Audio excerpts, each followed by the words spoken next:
Tarikh Pengisytiharaan Rukun Negara pada 31 Ogos 1970 olehnya di-Pertua Agong Tuanku Ismail Nasiruddin Shah disebabkan oleh peristiwa berdarah 13 Mei 1969.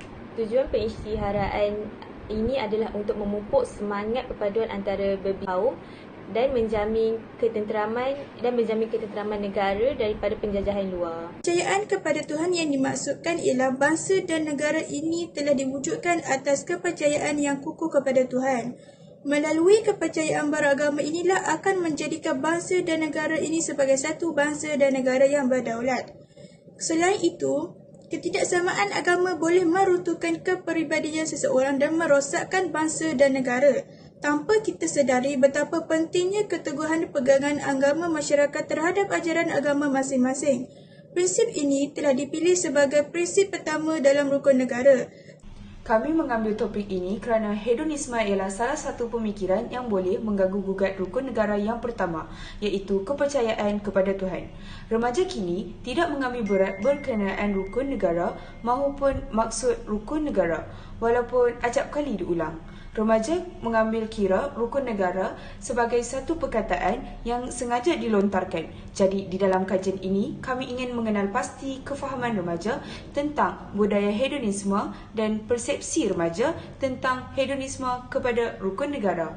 Pertama, Selain itu, kaedah penyelidikan yang dilakukan oleh kumpulan kami berdasarkan dengan dua objektif utama yang menjadi fokus pembincangan kajian ini. Objektif pertama iaitu mengenal pasti kefahaman mahasiswa tentang budaya hedonisme.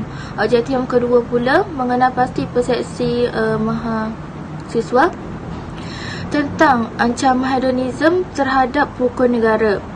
Objektif kajian ini adalah sebagai panduan untuk kami memperolehi data serta jawapan sepanjang dalam tempoh pembincangan kajian ini dilakukan. Seterusnya, metodologi. Bagi mencapai objektif kajian tersebut, kami telah menggunakan dua kaedah kajian, iaitu secara kualitatif dan kuantitatif. Kaedah kualitatif iaitu kajian kepustakaan digunakan dengan merujuk bahan ilmiah seperti artikel dan jurnal dalam talian berkaitan tajuk yang dikaji. Seterusnya, kaedah kuantitatif iaitu soal selidik menggunakan platform Google Form. Kajian ini dijalankan kepada mahasiswa Universiti Malaysia Terengganu UMT, khususnya yang beragama Islam. Komuniti ini dijadikan pilihan oleh kerana mahasiswa kebanyakannya cenderung untuk berhibur dan hidup dengan keseronokan, terutamanya di peringkat usia mereka yang masih muda. Demografi responden yang dikaji adalah mengikut jantina lelaki dan perempuan serta tahap semester pengajian yang bermula daripada semester 1 sehingga semester 8.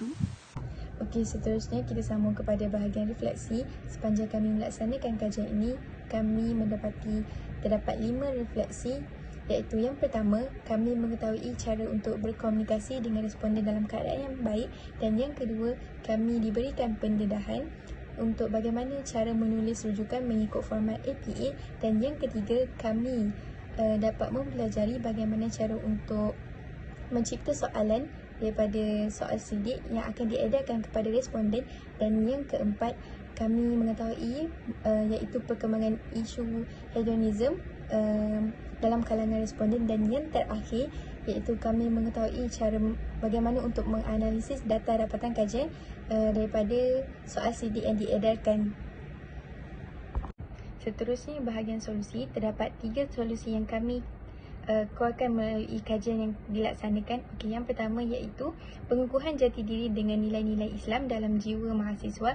Yang kedua, penubuhan organisasi gerakan dakwah untuk membantas penyebaran budaya hedonisme, dan yang terakhir, sebagai seorang mahasiswa kita perlulah menanamkan sifat cinta akan ilmu pengetahuan, sama ada pengetahuan am maupun pengetahuan agama, kerana ia dapat membentuk kepribadian mahasiswa yang unggul serta dapat membentuk disiplin diri yang tinggi.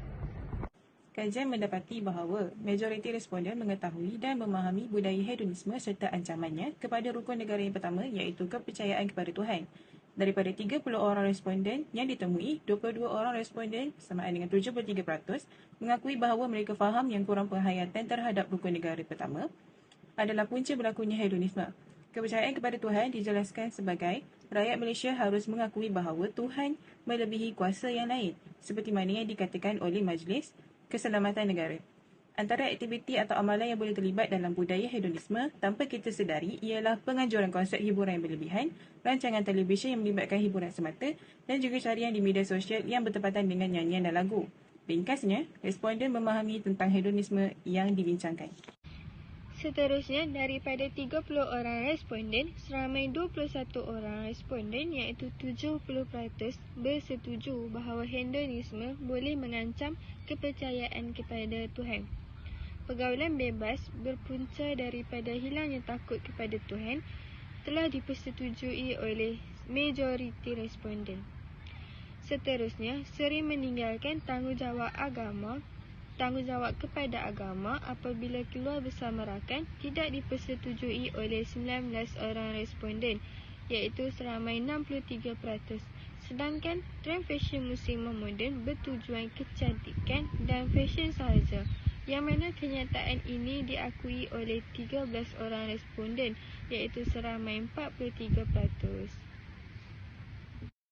Dalam bahagian seterusnya, daripada 30 orang responden, seramai 18 orang iaitu sebanyak 60% telah bersetuju bahawa hiburan secara melampau adalah menyalahi kefahaman prinsip rukun negara yang pertama iaitu kepercayaan kepada Tuhan.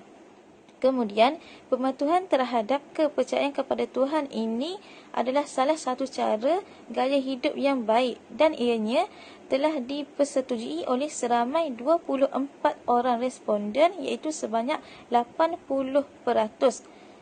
Seterusnya, prinsip pertama rukun negara ini dapat dilihat dengan jelas iaitu dalam suasana harmoni rakyat hidup dalam perbezaan agama untuk saling menghormati antara satu sama lain.